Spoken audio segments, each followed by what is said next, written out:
Un discipulado radical, completo y verdadero. Porque va a llegar. Jesucristo dijo, y de todos y por todos seréis odiados por causa de mi nombre. Todos es todos. Mi vida pondré por ti. Interesante. Jesús le respondió, tu vida pondrás por mí. Seguro que Jesús le dijo, are you sure? ¿Estás seguro? Are you really sure? You don't know what you're talking about. No sabes lo que estás hablando. Tu vida pondrás por mí. Are you sure? De cierto te digo. O sea, Jesús usaba esa palabra, en verdad te digo, o usaba de cierto te digo. ¿Por qué? Porque los profetas del Antiguo Testamento decían, así dice Jehová, Dios de los ejércitos. Como Él es Jehová, Dios de los ejércitos, Él es Dios.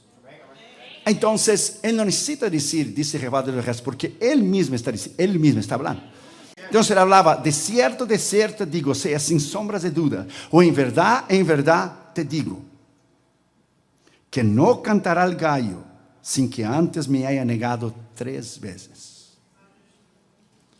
Como nunca antes, la nación, este país, está más cerca de la persecución contra nosotros como nunca antes. Usted debe prepararse, usted debe estar listo, debe sanar a sus hijos, usted debe amar al Señor, usted debe volver a la oración, al ayuno, a la búsqueda. Usted debe volver a ser o debe seguir siendo un verdadero discípulo, porque la persecución va a venir. Nuestros derechos están siendo acortados a cada día. Ya han quitado los 10 mandamientos de las cortes en muchas de las naciones. El matrimonio que se acaba de aprobar aquí en Maryland entre hombre y mujer en su estado. La persecución va a venir. Cuando ella llegar, usted no puede decir, nada me lo ha dicho. Usted tiene que estar listo, porque a esta generación, a nosotros nos tocó vivir eso. ¿Qué vamos a hacer, hermanos? Esa generación que quedará aquí es la generación del anticristo. La generación que se va con Cristo es tú y yo. Entonces, get ready, prepárate. Sea un verdadero discípulo. Ama al Señor con toda tu alma y con todo tu corazón, porque va a cumplirse la palabra de Dios. Y de todos y por todos seréis odiados por causa de mi nombre. ¿Usted está listo para dar su alma a Cristo?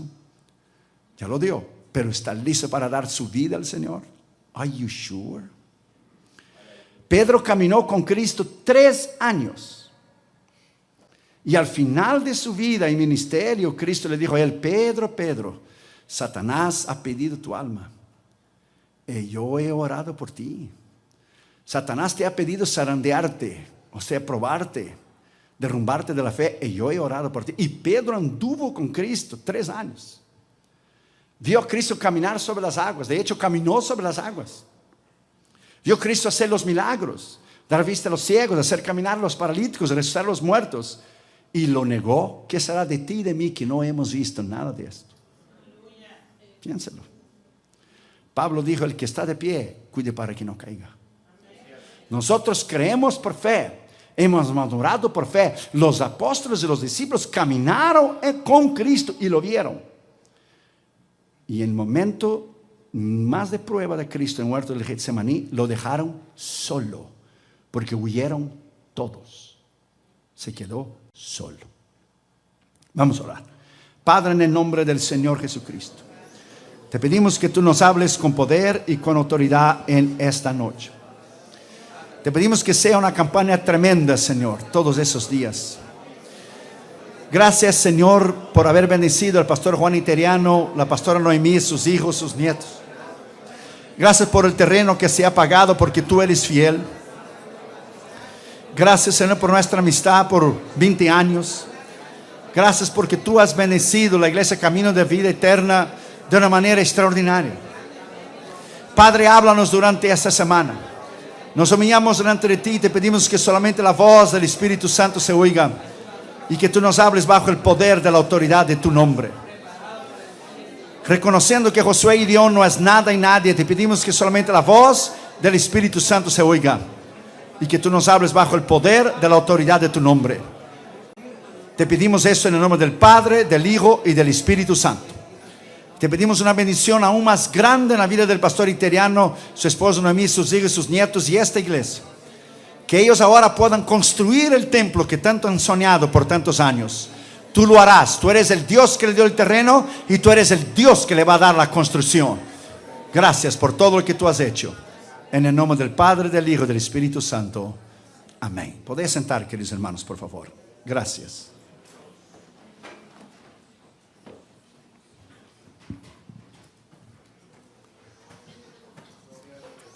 Hay una diferencia entre creyente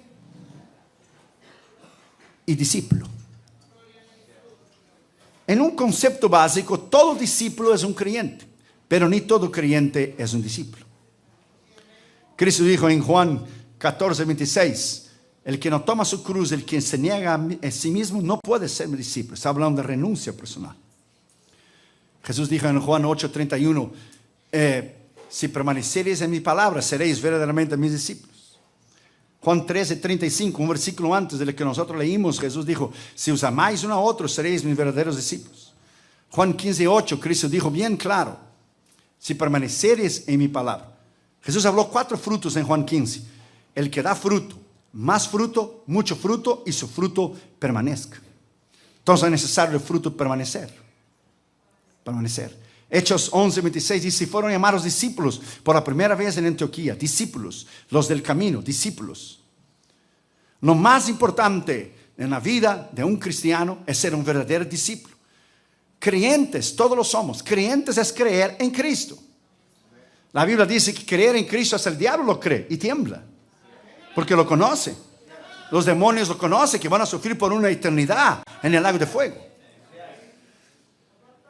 Cristo dijo en Juan 17, la vida eterna es esta, que te conozcan. Él no dijo que crean, que te conozcan como al Dios verdadero y a Jesucristo del cual has enviado. Entonces Él no dijo que crean, porque creer es como la sangre. Usted no necesita creer que tiene sangre, usted ya nace con ella. Entonces creer en Dios, todo el mundo cree en Dios. Porque es un dispositivo automático que Dios puso en el corazón de cada persona, que cuando nace es automáticamente por el poder de la naturaleza del universo, la creencia en Dios. Pero conocer a Dios es diferente. Hay una diferencia entre creyente y discípulo. Primero, el creyente vive esperando panes y peces, pero el discípulo es un pescador. Segundo, el creyente se preocupa por crecer, pero el discípulo se preocupa por reproducir a los demás. Tercero, el creyente se gana, pero el discípulo se hace. Cuarto, el creyente depende de los demás para actuar, pero el discípulo está listo para servir. Tiene un corazón de siervo. Quinto, el creyente conoce el Cristo de la Biblia, pero el discípulo por experiencia vivencial conoce el Cristo vivo. No solamente ha leído, pero tiene su experiencia. Sexto, el creyente conoce los mandamientos de Dios, pero el discípulo no solo conoce, los obedece. Séptimo, al creyente le gusta que lo halaguen, pero el discípulo se sacrifica en servicio, entrega y pasión. Octavo, el creyente entrega parte de sus ganancias a Dios, pero el discípulo entrega todo a Dios, toda su vida por la causa de Cristo. Noveno, el creyente se vuelve rutinario, pero el discípulo es revolucionario. Tiene esa causa por Cristo. Décimo, el creyente busca que lo animen, pero el discípulo siempre está animando y busca a quien animar. Décimo primero, el creyente espera que le asignen las tareas, pero el discípulo las busca y las hace. Décimo segundo, el creyente murmura y reclama, pero el discípulo calladamente se niega a sí mismo. Décimo tercero, el creyente suele ser condicionado por las circunstancias, pero el verdadero discípulo las aprovecha y ejerce su fe. Décimo cuarto, el creyente exige que lo visite, pero el discípulo no está, él siempre está visitando a los demás.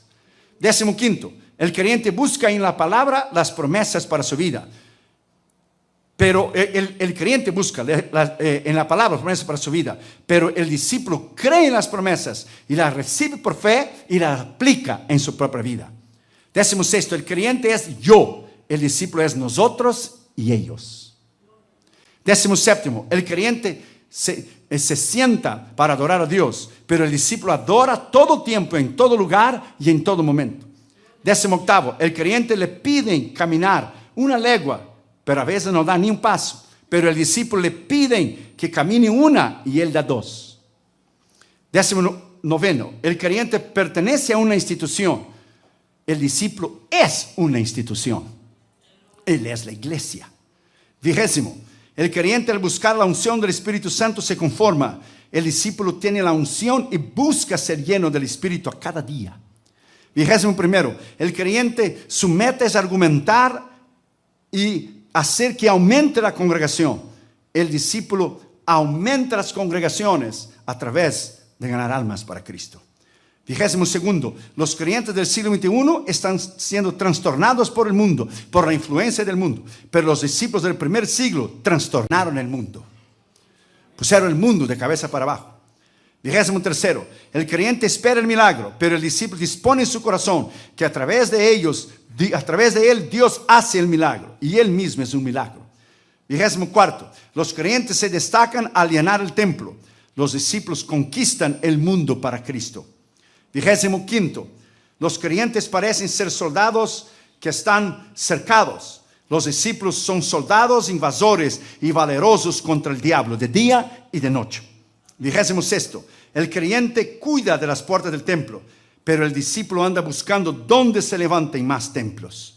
27, el creyente sueña con una iglesia ideal, el discípulo se esfuerza y se entrega para lograr una iglesia real. 28, la meta del creyente es ganar el cielo, pero la meta del discípulo es ganar muchas almas para el cielo. 29, el creyente necesita las campañas para animarse a trabajar. El discípulo está trabajando todo el tiempo y no necesita de campañas. 30, el creyente espera un avivamiento en la iglesia. El discípulo vive en un avivamiento constante todos los días. 31, el creyente busca la presencia de Dios. El discípulo vive en la presencia de Dios. Recuerda que Elías dijo: bendito sea el Señor en cuya presencia vivo y estoy. No se entra en la presencia de Dios, se vive en la presencia de Dios. 32, el creyente agoniza sin morir, pero el discípulo muere al mundo y resucita para dar vida con Cristo. 33, el creyente cuando está lejos de su congregación se siente incómodo, pero el discípulo está cómodo en cualquier lugar. 34, el creyente busca una almohada, el discípulo busca y carga la cruz de Cristo. 35, el creyente se enreda en la cizaña, pero el discípulo se separa de los demás por su carácter de ser trigo. 36, el creyente dice: ojalá pudiéramos hacer, o a lo mejor voy, pero el verdadero discípulo dice: lo podemos hacer y heme aquí, Señor, envíame a mí. 37, el creyente es necesario, el discípulo es indispensable. 38, el creyente quizá predica el evangelio, el discípulo vive el evangelio. 39, el creyente lee la Biblia, el discípulo es una Biblia abierta y referencia a los demás. 40, el creyente habla del amor de Dios, el discípulo ama a Dios con el amor de Dios a los demás. 41, el creyente dice lo que Jesús hizo, el discípulo hace lo que Jesús manda. 42, el creyente espera que la palabra llegue a su vida, pero el discípulo mete su vida en la palabra, vive en la palabra. 43, el creyente recita y declama las enseñanzas de Jesús, el discípulo vive las enseñanzas de Jesús. 44, el creyente sabe y puede enseñar cómo vivió Jesús, pero el discípulo aprende a vivir como Jesús enseñó.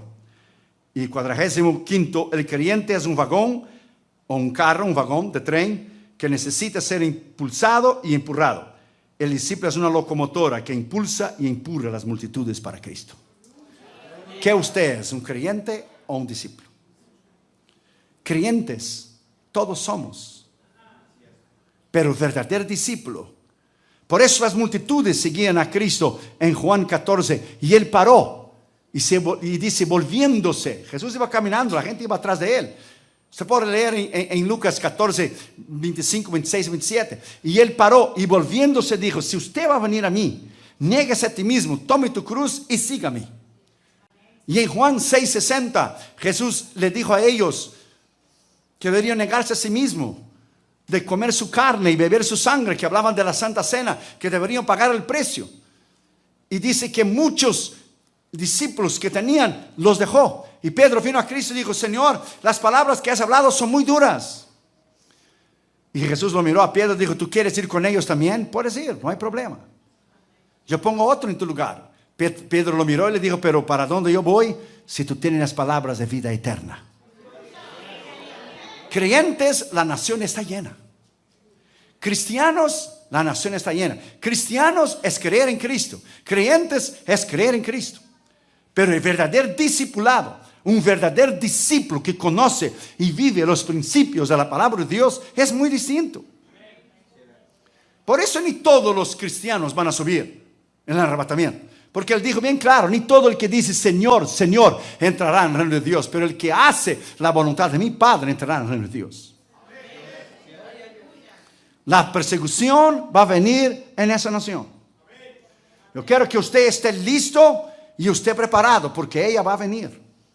Los tiempos gloriosos de libertad cristiana en esa nación se están terminando. Yo quiero que usted entienda y usted ponga esa palabra en su espíritu. Damaris y yo llevamos a Cátedra Joshua en la conferencia de Billy Graham en Amsterdam en el 2000. Y entonces fuimos a Roma y entonces llevamos a los muchachos a mirar las catacumbas de Roma, donde millones de cristianos murieron allí, donde estaban escondidos bajo la tierra. Después lo llevamos al Coliseo, donde César echaba a los cristianos a los leones para comer, y pasamos el día entero visitando los lugares históricos cristianos, y fuimos a la cárcel donde el apóstol Pablo dio su vida por Cristo. Y los muchachos eran mucho más chicos, ellos quedaron profundamente impresionados. Entonces, adentro de la cárcel del apóstol Pablo nos dimos las manos, donde él murió, donde él fue decapitado por Cristo allá en Italia. Y nos arrodillamos y oramos, dijimos: Señor, ayúdenos a terminar nuestro llamado y a terminar nuestro ministerio. Y Cátedra Junior estaban impactadísimos por todo lo que habían oído de la muerte y las torturas que habían hecho los romanos a los cristianos. Prepárase, porque esto va a venir. En primer lugar, Pedro dijo a Jesús: ¿a dónde vas? Pedro caminó con Cristo 3 años y no sabía. ¿Cuántos años usted ya camina con Cristo? ¿Cuáles son tus proyectos, tus metas, tu ministerio, tu llamado? ¿Qué es lo más importante para usted? ¿Cuáles son tus dones? ¿Dónde Dios te está usando? ¿Dónde Dios te va a usar? ¿Cuál es la diferencia que usted está haciendo para Cristo? No solamente siendo un cristiano, no solamente siendo un creyente, pero ¿cuál es la diferencia como discípulo que usted está haciendo? El doctor Martin Luther King dijo una vez: no conozco muy bien el camino por donde voy, pero conozco muy bien el que conoce el camino. Y eso me basta. Cuando él recibió el premio Nobel de la Paz en Oslo, le preguntaron: ¿dónde fuiste a buscar la inspiración para ganar el premio Nobel de la Paz? Dijo Martin Luther King: de la predicación evangélica de mi padre, que su padre era un pastor bautista y él era un pastor bautista también. Felipe le dijo: muéstranos el Padre. Tomás dijo lo mismo. Juan 17:3, Cristo dijo: la vida eterna es esta, que te conozcan a ti. Jeremías 9:23 dice: así dice el Señor, no se alabe el sabio en su sabiduría, ni el valente se alabe en su valentía, ni el rico se alabe en su riqueza. El que quiere gloriarse, el que quiere vanagloriarse, gloríese en esto, en entenderme y conocerme, que yo soy Jehová, que hago misericordia, juicio y justicia sobre la tierra. El que quiere gloriarse, gloríese en conocerme. ¿Cuánto usted conoce a Dios?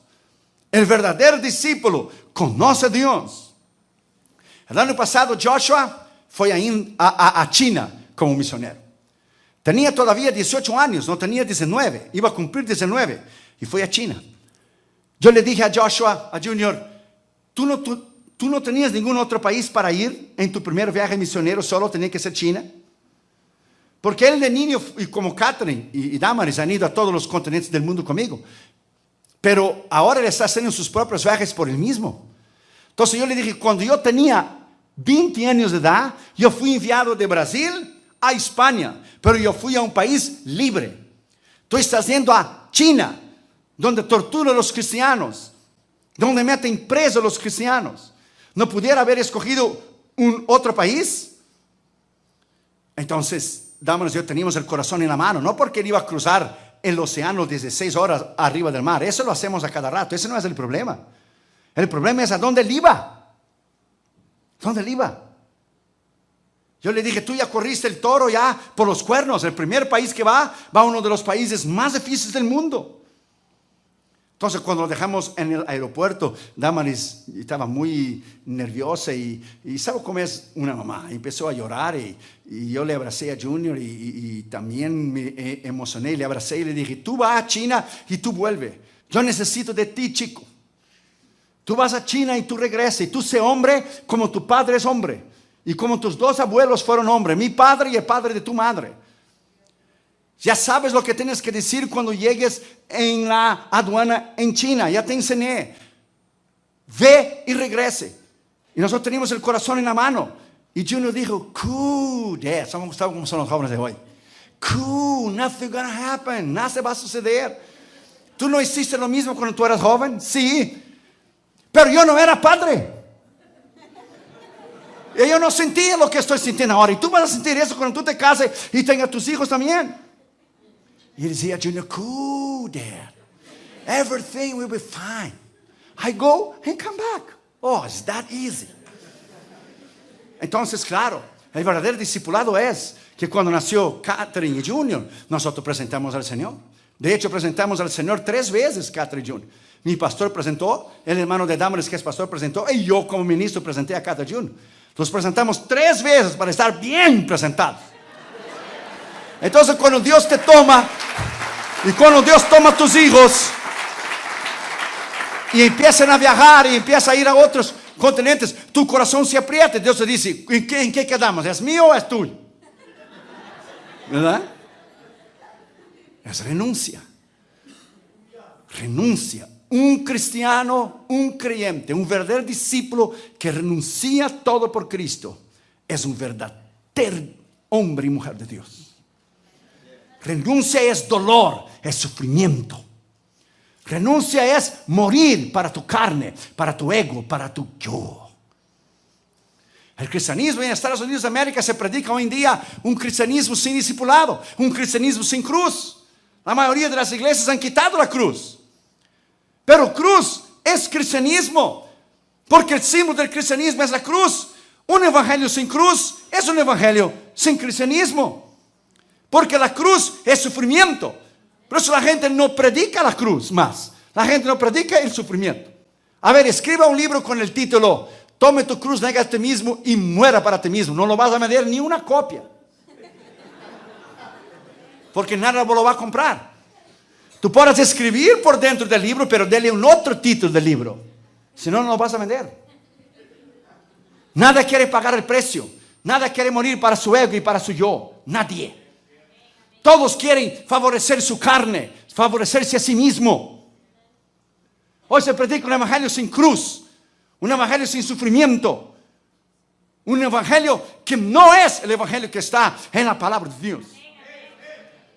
Todavía hay iglesias como la suya y otras que viven un evangelio y un discipulado radical, completo y verdadero, que aman a Cristo y están dispuestos a pagar el precio, que deben pagar el precio para Cristo.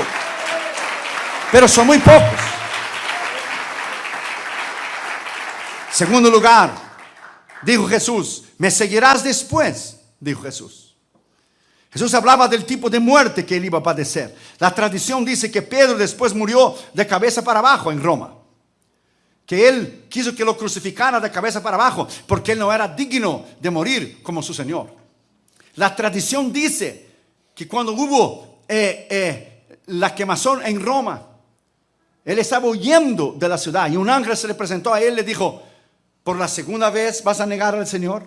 Otros dicen que la tradición fue el Señor Jesús que se le presentó a él y dijo, ¿por la segunda vez me vas a negar? Y que él regresó de vuelta para la ciudad y entonces lo crucificaron de cabeza para abajo. Pero verdaderamente usted está dispuesto a pagar el precio. Verdaderamente usted está dispuesto a preparar tu carácter. Me acuerdo cuando fui al colegio bíblico, a Juventud con una Misión. Yo era un jovencito de 18 años, 19. Y me pusieron un pico para hacer pozo.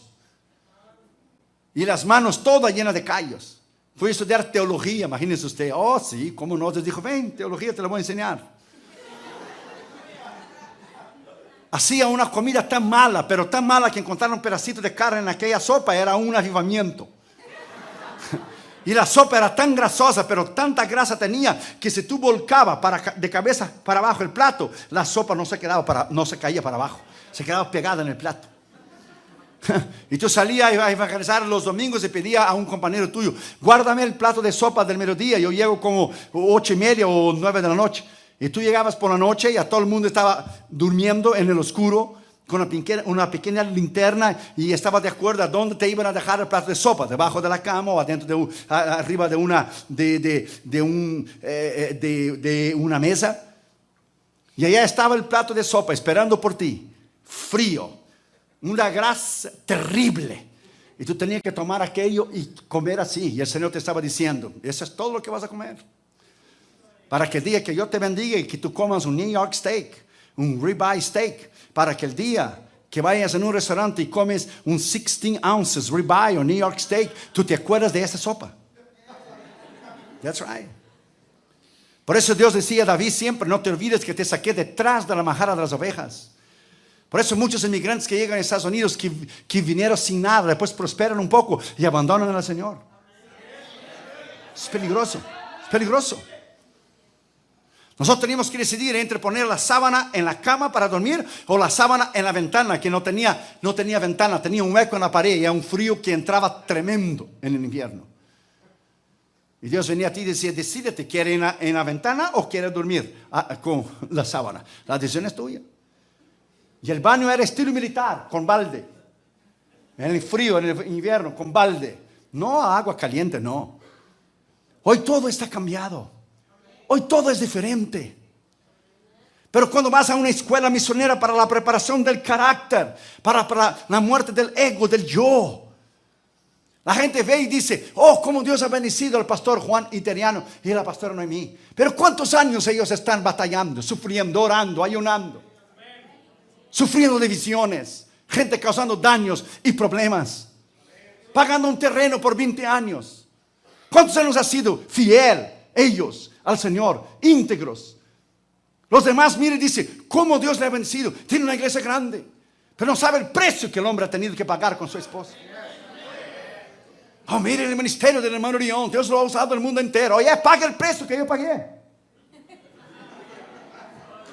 Paga el precio. La preparación del carácter. Los ministerios tremendos que usted ve hoy, usted tiene que mirar el fundamento, el precio que ellos pagaron.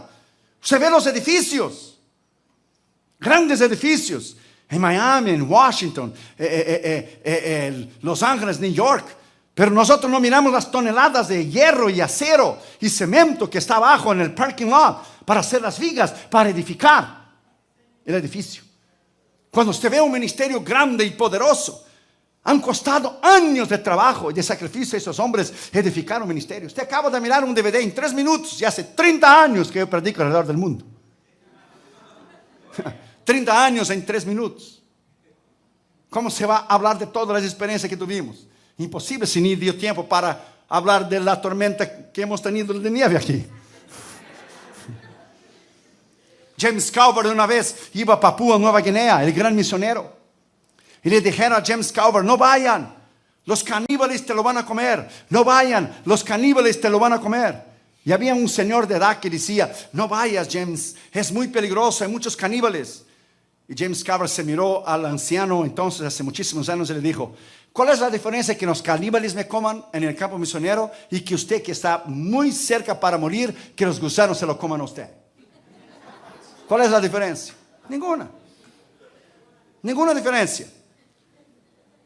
Usted tiene que entender que la vida, el verdadero discipulado es servir a Cristo. Hombres y mujeres del pasado han tenido que pagar un precio tremendo para lo que usted tiene hoy. A veces voy a naciones y te reciben, oh my God, evangelista, y te reciben con honores y te van a buscar en el aeropuerto y te hacen una fiesta y la gente viene a saludar y tú no hiciste nada y Dios te dice, tanto alboroto, ¿para qué si tú no has hecho nada? Tú solo tomaste el avión y bajaste. Los pioneros, los que dieron su vida, los que edificaron la iglesia con mano limpia, los que edificaron las iglesias de tierra a barro con la mano pura, esos son los héroes del evangelio. Hoy los cantantes y los evangelistas se atribuyen tanto orgullo y prepotencia. ¿Y qué? No hicieron nada. Yo bajé del avión ayer. Mira, está todo hecho. El micrófono está aquí, el púlpito está aquí, la plataforma está aquí, la silla está allí. Solo puse la mesita de los cassettes. ¿Qué he hecho? No he hecho nada. Absolutamente nada. Quien ha hecho ha sido usted. Quien ha hecho ha sido el pastor italiano y su esposa. Quien ha hecho ha sido la iglesia Camino a la Vida Eterna. Quien ha hecho todo es usted. Usted es digno de honra. Hebreos 11:32 dice: ¿qué más digo? Me faltará el tiempo de hablar de Gideón, Barak, Sansón, Jefté, David, Samuel, los profetas, que por fe conquistaron reinos, hicieron justicia, alcanzaron promesas, taparon bocas de leones, apagaron fuegos impetuosos, evitaron filo de espada, sacaron fuerzas de donde no la tenían. Las mujeres recibieron sus muertos por resurrección. Otros fueron torturados, no aceptando resgate a fin de obtener una mejor resurrección. Otros experimentaron vituperios, azotes. Otros estuvieron en cárceles y cadenas. Otros fueron apedreados, aserrados al medio, probados, muertos a espada. Anduvieron de acá para allá, cubiertos de piel de ovejas y pieles de cabras, pobres, angustiados, maltratados, los cuales el mundo no era digno. Errantes por los desiertos, por los montes, por las cuevas, por las cavernas de la tierra. Esto es un discipulado. Esto es un discipulado. Vivir para Cristo, sufrir para Cristo, pagar un precio tremendo para Cristo. A veces usted va en las campañas y hay la reunión de pastores y ministros. Entonces, entonces usted ora por los ministros y los pastores y termina el culto y siempre hay alguien con misticismo dentro de la iglesia. Hermano, danos su pañuelo. Dame. ¿Por qué, hermano? Porque estás en una unción. El pañuelo. No, ahí no está la unción. Y en la casa lo voy a lavar. La unción está en mí. No está en el pañuelo. Oh, ore por nosotros para pasar la unción. Yo no voy a pasar la unción. No es gratis. Usted tiene que tener la suya. Yo tengo la mía. Usted busque su unción. Usted busque su unción. Usted paga el precio. Usted muera para sí mismo, para su ego, para su yo, para su carne. Eso de los evangelistas: voy a pasar mi unción. Solo hay una escritura donde Moisés se sentía un día un poco triste y con depresión y he was down. Y el Señor dijo: hay poder en ti para poner en 70 hombres. Y Dios sacó un poquito del espíritu de Moisés y le llenó a 70 ancianos de Israel que empezaron a profetizar. Esa fue una única vez. No hay transferencia de poder. Eso no existe en la palabra de Dios. Cada uno que busque eso. ¡Qué fácil! Dame lo que tú tienes. That's very easy. 30 años de trabajo, de una vida recta, íntegra, vencer las tentaciones, vencer las pruebas, vivir una vida extraordinaria con tu esposa, tus hijos. Oh, just give me. Pase noches en ayuno y oración, días trancados de ayuno y oración, y no salga de ahí como andábamos. Yo terminamos el otro día 6 días de ayuno y oración sin comer y sin beber. Pay the price. Qué fácil la gente decir: oh, just give me, dámelo. No.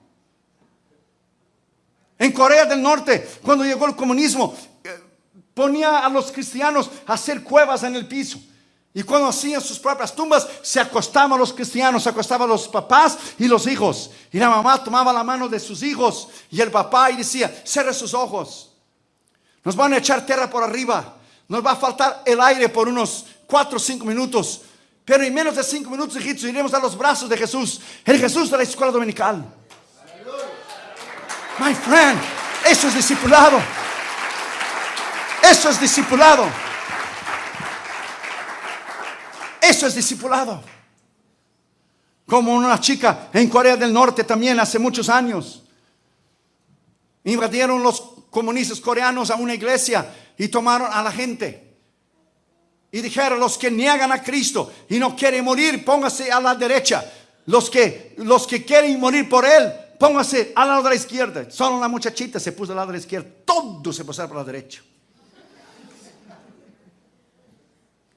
Y el muchacho puso lista la ametralladora.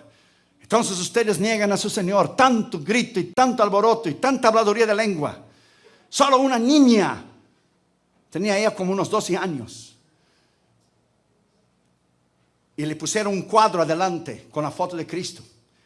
Y le hicieron a la gente caminar. Cada uno le venía y le escupía el cuadro donde estaba la foto de Cristo. Y se ponía a la derecha.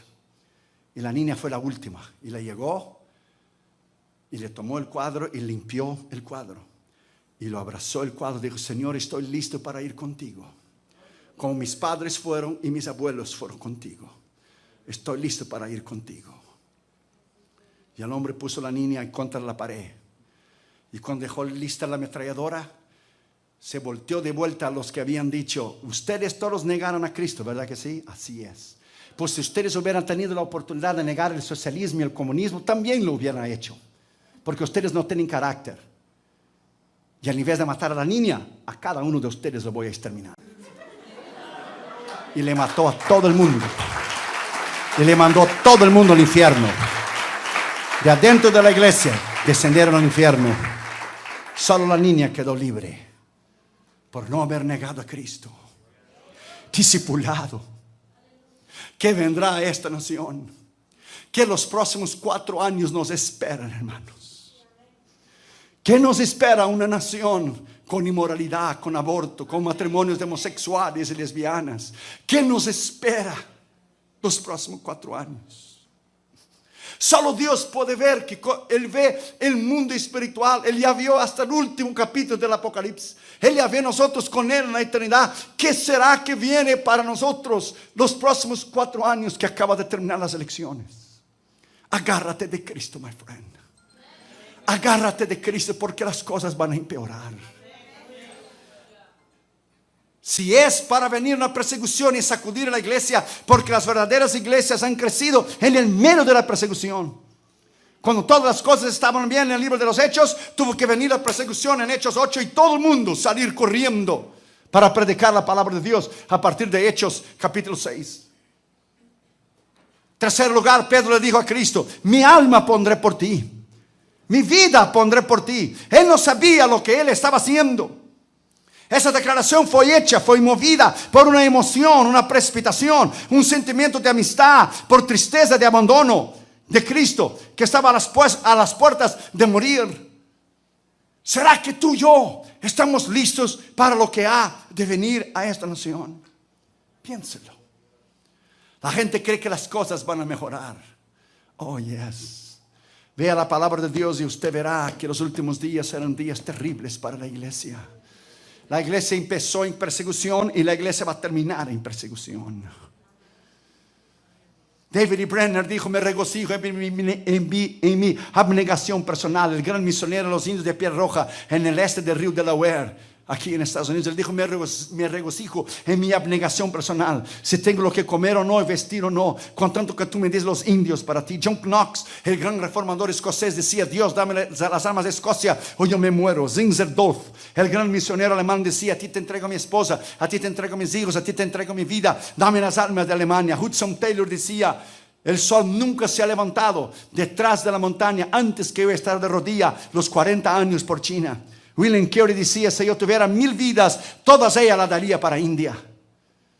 Hombres y mujeres de Dios que cambiaron el mundo para Cristo. Si usted no tiene el libro, heme aquí, Señor, envíame a mí todavía. Lleve ese libro.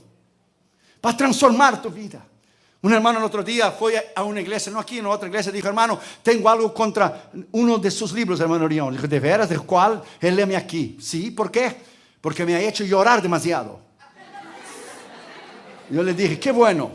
Y me dijo: cambié el nombre de su libro. Dije: ¿de veras? ¿Sí? ¿Cómo se llama ahora? Se llama El Cebollero. Cebollero, porque la cebolla le hace a usted llorar, ¿ve? Vaya a leer sobre los mártires de la iglesia. Vaya a leer sobre los verdaderos cristianos que dieron su vida por el Señor Jesucristo. Hombres y mujeres de Dios, my friend, que vieron morir familiares delante de ellos, donde sus hijos fueron decapitados delante de ellos, y mismo así no negaron a Cristo. ¿Qué será de un cristianismo fácil, mediocre que tenemos en esta nación? ¿Qué será cuando llegue, mi friend, a nosotros la persecución y nos toquen la puerta para preguntar si somos cristianos o no? ¿Qué será de nosotros, my friend, cuando verdaderamente acortar nuestros derechos en esa nación y nos poner contra la pared y nos preguntar si verdaderamente nos negamos o no? Nosotros pensamos que eso nunca va a llegar. Oh, yes, sure. Usted dirá que la Constitución nos garantiza. La Constitución para Dios no tiene ningún valor. Es un pedazo de papel que para Dios no vale nada. La Constitución es como cualquier constitución de cualquier nación. A los ojos de Dios no tiene importancia ninguna. Él es Dios sobre todo y sobre todos. Es su palabra que le importa. Esa es la Constitución sobre constituciones. Es su palabra que le importa. A Dios no le interesa lo que digan los jueces de la Corte Suprema. A Dios le interesa es lo que diga su palabra. Y cuarto lugar y último lugar, dijo Cristo: de cierto te digo, en verdad te digo, sin sombras de duda te digo, no cantará el gallo antes que me hayas negado 3 veces. ¿Será que usted le niega a Él en sus actitudes, en sus palabras, en sus acciones, en sus dones, talentos, tiempo? ¿Será que usted le niega que usted debería servirle, usted debería ser de luz? ¿Será que usted le niega y no orar, no ayunar, no evangelizar, no dar sus diezmos, no dar sus ofrendas? ¿Será que usted le niega con tus palabras, le niega como ejemplo? Si le preguntáramos a sus vecinos quién realmente usted es, ellos le darían a nosotros una respuesta que sí, usted es un verdadero discípulo de Cristo. Jesucristo dijo a Pedro bien claro: no cantará el gallo antes que me hayas negado 3 veces. Algunos de nosotros, o quizá todos nosotros, no le hemos negado solo una vez o 3 veces. Hemos negado muchas veces.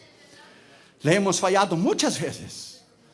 Nosotros predicamos sermones y le apuntamos el dedo y decimos: Pedro lo negó 3 veces. Y si tú estuvieras en esa situación,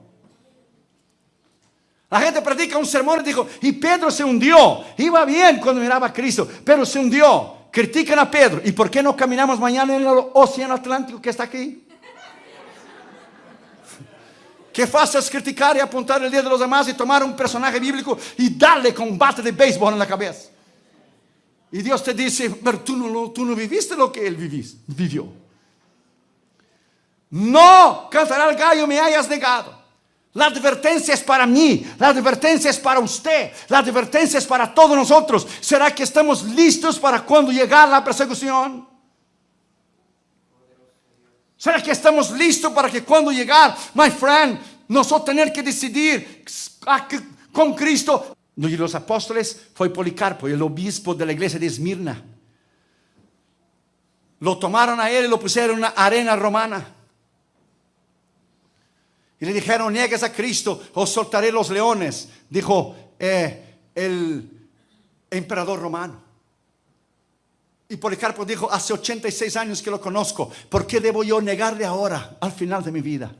Suelte los leones. Y soltar a los leones. Y hacía 1 semana o 2 que los leones no habían comido. Imagínense qué hambre tenían. Y daban los leones vuelta alrededor de Policarpo, pero no le podían tocar. Tal era la unción de este hombre. Y el emperador romano decía: ¿qué tienes? ¿Estás embrujado? ¿Tienes magia o qué? Ni los leones se acercan a ti. O niega a Cristo, te quemaré vivo. Y dijo: ¿negar a Cristo? ¿Yo? Le he servido toda mi vida y con 86 años ahora deberé negarle a Él. Prende la hoguera. Y prender la hoguera y lo pusiera a Policarpo, y la hoguera no quemaba a Policarpo. El fuego no lo quemaba. Vaya a leer su biografía. Entonces el emperador dijo: ¿qué tiene este hombre? Córtenle la cabeza, mátenlo. Y cuando le vinieron los soldados, le cortaron la cabeza. Su sangre le apagó la hoguera. Un verdadero discipulado completo, radical y verdadero. Un discipulado de renuncia, de la paga del precio. Un discipulado, my friend, que muy pocos en este país lo pagan. Y ese mensaje vino tan apropiado. Dios guió al pastor Iteriano para hacer el primer mensaje sobre el discipulado. Y las elecciones acaban de pasar 2 días atrás. ¿Será que no nos viene a nosotros algo que nunca hemos experimentado en ese país? Porque llegar al punto de una persona quitar el National Day of Prayer, el Día Nacional de Oración en la Casa Blanca, y dar la bienvenida a los musulmanes, pero quitar a los cristianos, ¿quién nos podrá venir a esta nación? La nación tuvo una oportunidad de oro de dar la vuelta y no la hizo. La nación está en un caos. Esta nación está en un caos.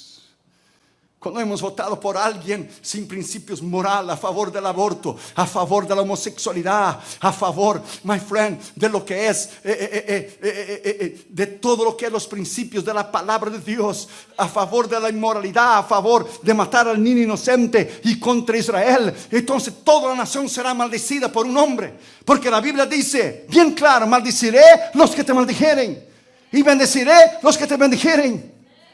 Entonces nosotros vamos a ser maldecidos por una persona sola, que tuvimos la oportunidad de dar la vuelta y no lo hicieron. Se van a traer a sí mismo el castigo y el juicio de Dios que viene sobre esta nación. Muy fácil decir soy cristiano. Muy fácil decir yo creo en Cristo e ir en contra de los principios de la palabra de Dios. Eso es mentira.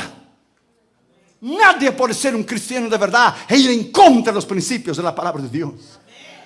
Es mentira. Prepárate para lo que ha de venir, my friend. Agárrate de Cristo. Vuelva a la oración, vuelva al ayuno, vuelva a la paga del precio, vuelva al Señor Jesucristo, aleluya, con toda tu alma y con todo tu corazón, porque días muy difíciles nos esperan. Agárrate del Señor, que nunca te ha dejado y nunca te va a dejar. Agárrate del Señor, porque solo Él nos puede dar la victoria. Agárrate del Señor en un discipulado radical, completo y verdadero. Agárrate de Él con toda tu alma. Siente a tus hijos en el piso, como hicimos con Catherine y Junior de chiquitos, y enséñale a ellos los valores y los principios de la palabra de Dios, valores morales, valores espirituales. Enséñales a ellos, my friend, la palabra, porque ellos van a crecer. Estamos en el fin. Maranata, ven Señor Jesús. Maranata, ven Señor Jesús. Maranata, ven a llevar a tu iglesia, Señor Jesús. Maranata, ven a llevar su iglesia, Señor Jesús. Maranata, ven a llevar tu iglesia, Señor Jesús. Maranata, venga a llevar tu iglesia, Señor. Aleluya. Denle un aplauso al Señor Jesucristo de veras. Denle un aplauso al Señor Jesucristo de veras. Denle un aplauso al Señor Jesucristo de veras. Rey de reyes y Señor de señores. No importa cómo la nación esté, no importa lo que esté en la política, nuestros ojos no están en la Casa Blanca, nuestros ojos están en Cristo Jesús, nuestro Señor y Salvador. Nuestros ojos no están en el gobierno, nuestros ojos están en Cristo. Oh, si Él ha hecho algo en tu vida, alábalo en esta noche. Si Él ha hecho algo en tu vida, alábalo en esta noche. Si Él ha hecho algo en tu vida, alábalo en esta noche. Gracias. Si Él ha hecho algo en tu vida, alábale. Aleluya. Mateo 17 dice que en el monte de la transfiguración estaban Jesús y Pedro, y apareció Moisés y Elías, y después a nadie más vieron sino solamente a Cristo. Nuestros ojos están en Cristo. Nuestros ojos no están en la economía del país, en la política del país, ni en la presidencia. Nuestros ojos están en Cristo. No interesa quién es el presidente, Jesús es rey. Jesucristo es rey. Jesucristo reina sobre todos. Jesucristo reina sobre la nación. Jesucristo reina sobre el mundo y el universo. Alábale. Denle un aplauso al Señor Jesucristo, Rey de reyes y Señor de señores. Si Él ha hecho algo en tu vida, alábale. Si Él ha hecho algo en tu vida, alábale. Si Dios está muerto, guarda un minuto de silencio. Pero si Él está vivo, alábale. Denle el aplauso al Señor Jesucristo. Aleluya, alábale. Alábale, alábale, alábale. Alábale, alábale. Si Dios ha hecho algo en tu vida, alábale, alábale. Ponte en tus pies y alábalo. Ponte en tus pies y alábalo. Dele a Él el aplauso de veras. Rey de reyes y Señor de señores. Nuestros ojos están en Cristo. Y en Cristo solamente. Nuestros ojos están en Cristo y en Cristo solamente. Venga lo que venga. Venga lo que venga. Todas las épocas de la historia de la iglesia, en sus 2000 años de historia, han tenido épocas difíciles, de persecución, de dolor. Si a nosotros nos va a tocar, nos va a tocar. Que Dios nos prepare. Que Dios nos prepare. Que Dios nos dé autoridad y nos dé vida.